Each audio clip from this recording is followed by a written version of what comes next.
কি হয়েছে বলো? এখন তোমার সাথে বল খেলতে হবে? হ্যাঁ, এখন 11:30 বাজে, আমি রান্না করব, তোমার সাথে বল খেলবো? হ্যাঁ, বলো বলো বলো বলো, বল খেলতে হবে? হ্যাঁ বাবা, তো মুখের ভেতর কি? এ বাবা, সারাক্ষণ বল বল খেলতে হবে?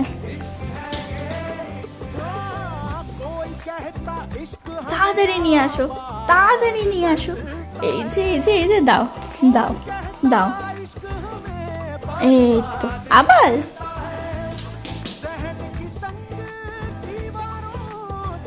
আতো আতো আতো, কই গেলে? কই গেলে কোকো? এদিকে আয়, কোথায় গেলি তুই? বল পাওনি? দাঁড়াও, আমি এমন ভাবে ছুঁড়েছি তুমি বল হারিয়ে ফেলেছো? হ্যাঁ বাবা, বল পাওনি? কই গেল বল?